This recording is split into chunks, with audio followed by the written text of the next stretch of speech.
अहिंसा तीर्थ प्रणेता, अहिंसा तीर्थ प्रणेता, जय जय हो भारत गौरव राष्ट्र संत प्रमुख सागर। स्वर्णिम स्वर्ण जयंती का अवसर ये महान है, मिलकर हम मनाएंगे गुरुवर देश की शान है प्रमुख सागर। जय हो गुरुवर प्रमुख सागर, जय हो गुरुवर।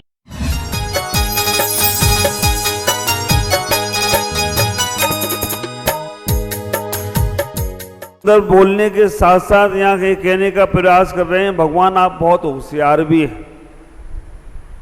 और होशियार इसलिए हैं भगवान की, जो आपने आज जीव को सुंदर बनाने के पुद्गल परमाणु तैयार किए थे, उसमें जो ओरिजिनल परमाणु थे उससे तो आपने अपना शरीर बना लिया और हम लोगों के पास रॉ मटेरियल भेज दिया।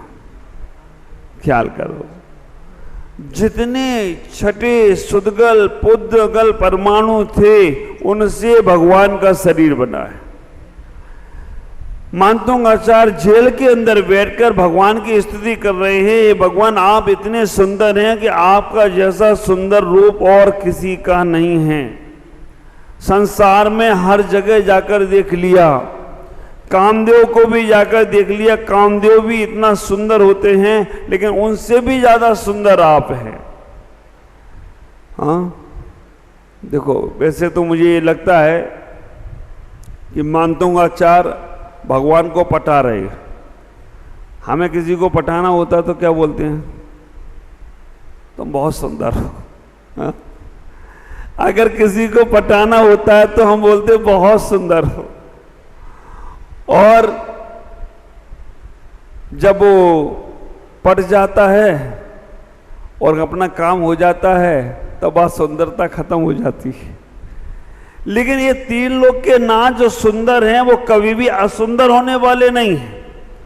वो ऐसे सुंदर हैं कि कभी भी असुंदर होने वाले नहीं हैं। एक बात का ख्याल करके रखना, जो लोग रूप की सुंदरता पर फिसलते हैं ना, वो धोखा खाते हैं। आजकल हमारे भारत में नहीं, पूरे विश्व में लोगों को विश्व सुंदरी बनाया जा रहा है। लोगों को आर्टिफिशियल सुंदरता दी जा रही है और विश्व सुंदरी के नाम पर लोगों को छला जा रहा है। टीवी पर आ जाते हैं या और कहीं पहुंच जाते हैं, सुंदर रूप को दिखाया जा रहा है, बाहर प्रदर्शन करा जा रहा है। एक बात का ख्याल करके रखना, तुम्हारी सुंदरता केवल चेहरे से नहीं होगी, तुम्हारी सुंदरता तुम्हारे रंग और रूप से नहीं होगी। हमेशा एक बात का ख्याल रखना, अगर तुम्हारा स्वभाव सुंदर है तो तुम हमेशा सुंदर बने रहो, तो कोई आश्चर्य की बात नहीं है। रूप की सुंदरता थोड़ी देर तक अच्छी लगती है, जब तक तुम्हारे व्यवहार से परिचय नहीं हुआ, जब तक तुम्हारे साथ उठना बैठना नहीं हुआ। रूप की सुंदरता थोड़ी देर अच्छी लगती है, लेकिन अगर तुम्हारा स्वभाव सुंदर हो ना, तो जन्म जन्म तक तुम्हारी सुंदरता बनी रहे, तो कोई आश्चर्य की बात नहीं होगी। ख्याल करो, मत फिसलो यारो ऊपरी दिखावट पर, ऊपर की दिखावट पर ज्यादा फिसलने का प्रयास मत करो। यहां कह रहे भगवान आप सुंदर इसलिए हैं, आपका रूप तो सुंदर है, लेकिन आप शांत भी हैं, शांत रागी, राग से रहित हैं, इसलिए आप सुंदर हैं। और कह दिया गया रुचि परमाणु तुम, भगवान सारे पुद्गल परमाणु जो शुद्ध पवित्र पावन थे, अच्छे गुण थे, वो सब तुम्हारे पास है। आप दिखने में भी सुंदर हैं, आप स्वभाव के भी सुंदर हैं, आपके अंदर गुण भी सुंदर हैं, आपके अंदर ऐसी ऐसी सुंदरता है जिसको पाने के लिए लोगों को जन्म जन्म लग जाते हैं। और आपकी सुंदरता तो भगवान ऐसी है कि आप बैठ जाए ना। एक उदाहरण छोटा सा आता है भगवान की सुंदरता का। जब भगवान का जन्माभिषेक होता है, जन्माभिषेक के समय सौद्रम इंद्र भगवान को पांडुक शिला पे अभिषेक करता है। अभिषेक करने के बाद शची इंद्राणी जब उनका कपड़े से मार्जन करती है ना, तो बार बार उनके गाल को पहुंचने का प्रयास करती है। सौदरविंद ने पूछा कि सची हो क्या तुम्हारे को, क्या है, बार बार एक गाल क्यों पहुंच रही हो? भगवान ज्यादा सुंदर लग रहे हैं, बार बार उनके गाल का स्पर्श क्यों कर रही हो? सची इंद्राणी कहती है ये भगवान के गाल पर एक पानी की बूंद जो लगी है ये हटती नहीं है। हम बार बार मिटाने का प्रयास करते हैं, कपड़े से प्रक्षालन करते हैं, लेकिन ये बूंद हटती ही नहीं है। सौदामिन कहते री पगली, एक भगवान के गाल पे पानी की बूंद नहीं है, ये तो तेरे नाक में जो नथनी लगी है ना, उस नथनी में जो मोती है ना, वो भगवान के गाल पे चमक रहा है, इसलिए तुम्हें बार बार बूंद दिख रही है। कितना सुंदर रूप होगा, दर्पणवत चेहरा, सामने वाले का चेहरा अपने आप दिख जाता है उसमें। ख्याल करो, सौंदर्य रूप की कल्पना भगवान की करने का प्रयास करो। भगवान इतने सुंदर हैं कि उनके पास जाते ही असुंदर लोग भी सुंदर हो जाते हैं। भगवान महावीर जब चंदनवाला के द्वार पर पहुंचे, चंदनवाला का क्रूप रूप था, बाल कटे फटे थे, वस्त्र भी अस्त व्यस्त थे, पूरा शरीर अस्त व्यस्त था। लेकिन जैसे ही भगवान महावीर के स्वामी के पास पहुंचे और महावीर पहुंचते हैं, चंदन वाला का रूप अपने आप सुंदर हो जाता हो तो कोई आश्चर्य की बात नहीं होगी। अच्छा एक बात पूछूं, अध्यक्ष जी पैंट शर्ट में अच्छे लगते हैं या अभी ये राजा बने, इंद्र बनी तो अच्छे लग रहे हैं? मुकुट लगा है, गले में हार पहना है और पीत वस्त्र पहने हुए हैं, और ये रूप आप विचार करके रखना, ये रूप पाया तो अपने आप इनकी सौंदर्यता बढ़ गई, अपने आप चेहरे पे रौनक आ गई, अपने आप शरीर मस्त हो गया। तो जब भगवान की पूजा करने के लिए हम वस्त्र बदलकर खड़े होते हैं तो हमारी सौंदर्यता बढ़ जाती है। ये तुम्हारी सौंदर्यता तुम्हारे वस्त्र बदलने से नहीं बढ़ी, ये तुम्हारी सुंदरता भगवान की भक्ति करने से बढ़ गई हो तो कोई आश्चर्य की बात हो। ख्याल करके रखना, जब भगवान की भक्ति करते हैं तो हमारी सुंदरता बढ़ जाती है। और एक बात ख्याल करो, किसी शादी विवाह में जाओ, पार्टी में जाओ, आर्टिफिशियल आइटम बनकर जाते हो, आर्टिफिशियल आइटम, इतना सज धज कर जाओगे, ऐसा पोत पोत कर जाओगे, है ना, दीवार पोती जाती है ना, तुम अपना चेहरा पोतते हो। और आप विचार करके रखना, कई बार तो हमें लगता नहीं एक जोक है, ये आदमी अगर नाऊ की दुकान पे जाए और नाऊ की दुकान से अगर घर आए तो ये नहाता है, और ये महिलाएं अगर ब्यूटी पार्लर जाएं और वहां से सज धज के आएं तो चेहरा तक नहीं धोती है। अब बताओ समझदार ये आदमी है या महिलाएं? क्योंकि अगर ये महिलाएं ने चेहरा धो लिया तो क्या होगा, जो लीपा पोती हुई ना वो सब खत्म। तो आप विचार करके रखना, जितना बाहर का आर्टिफिशियल सौंदर्य तुमने लिया है ना, वो सब किसी काम का नहीं है। बाहर का आर्टिफिशियल सौंदर्य तुम जब तक लपेटते रहोगे शरीर पर, तब तक ओरिजिनल सौंदर्य तुम्हारा निकलेगा नहीं। अभी हमारे 3 लोग के नाथ को देखो आप, इनकी प्रतिमाएं अभी तो जो बनती हैं हमारे मंदिरों में, तो पाषाण या धातु की जैसी प्रतिमा है वैसी ही बन जाती है। लेकिन हमारे अकृत्रिम चैतालय में देखो, अकृत्रिम चैतालय में कितनी सुंदर प्रतिमा, शरीर कलर का ही शरीर होता है, बाल काले होते हैं तो कुंघराले बाल होते हैं भगवान के, काले ही होते हैं। अगर ओंठ होते हैं तो उनके लाल होते हैं, नाखून होते हैं तो लाल होते हैं, आंखें होती हैं तो बिल्कुल सुंदर सी। जैसा हमारा तन है वैसा ही अकृत्रिम चैतालयों में भगवान की मूर्ति का भी कलर वैसा ही है, रंग बिरंगी मूर्ति होती है। अभी तो हमारे यहाँ अगर वाइट पत्थर की मूर्ति बनी तो पूरी वाइट, अगर हम काला करने जाएं तो गड़बड़ा जाए मामला, आर्टिफिशियल लगेगा। लेकिन विचार करके रखना, भगवान की वह मूर्ति पूरी सुंदर होती है। कभी आपने विचार किया भगवान इतने सुंदर कैसे बने? आचार्य समंतभद्र स्वामी कहते हैं, भक्ति सुंदर रूपम, भक्ति करने से भगवान जैसी सुंदरता प्राप्त होती है। और मेरा मन ये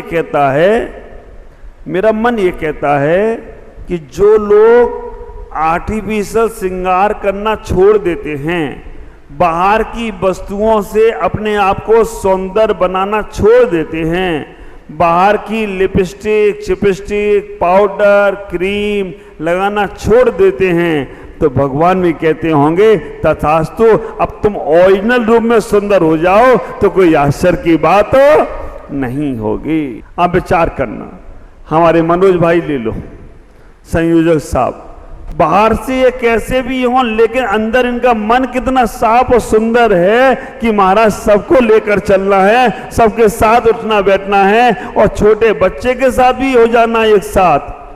तो विचार करना, बाहर की सुंदरता से ज्यादा अंदर की सुंदरता प्रभावकारी है। एक बात का ख्याल रखना, हमारे 3 लोकनाथ जिनके पास जो परमाणु हैं सुंदरता के, वो परमाणु बाहर के तो थे ही, अंदर के भी परमाणु सुंदर थे। इसीलिए उनके पास गाय और शेर एक साथ बैठ जाते थे। हाँ, गाय और शेर एक साथ बैठ जाते थे। मैं हमेशा कहता हूं एक बात, ज्यादा सुंदर व्यक्ति पर जल्दी भरोसा नहीं करना। अंग्रेज लोग आए थे ना, बहुत सुंदर थे, अंग्रेज लोग आए थे बहुत सुंदर थे, लेकिन उन्होंने ऐसी सुंदरता दिखाई कि हम सबको गुलाम बना के चले गए। और ज्यादा क्रूर व्यक्ति हो तो उसकी असुंदरता पर जल्दी से मुंह नहीं सिकोड़ना, क्योंकि पता नहीं वो कब तुम्हारे जीवन में कौन सा पुष्प खिला दे। हमारा ये शरीर 6 संस्थानों से बना हुआ है। भगवान के जन्म के 10 हिस्से हैं, उसमें सुंदर शरीर भी है और समचतुर संस्थान भी है। सुंदर शरीर और समचतुर संस्थान का मतलब समझना, शरीर की सुंदरता है और समचतुर संस्थान नहीं है तो हमारा शरीर अस्त व्यस्त होगा। समचतुर संस्थान का मतलब होता है शरीर के हर पार्ट्स, शरीर के हर आंगोपांग व्यवस्थित रूप से होना। देखना आप, भगवान की जब मूर्ति बनती है तो समचतुर संस्थान रूप में बनती है। समचतुर संस्थान, माथा 4 अंगुल का, नाक 4 अंगुल की, मुख 4 अंगुल का, छाती 12 अंगुल की, ऐसे पूरा शरीर 52 अंगुल का बनता है। 52 अंगुल का शरीर पूरा समचतुर संस्थान होता है। बिल्कुल हमारी आकृति अच्छी बनती है। समचतुर संस्थान आकृति अस्ति, संस्थान का मतलब है शरीर की आकृति अच्छी होना। तो आचार्य कहते हैं 6 प्रकार का होता है समचतुर संस्थान।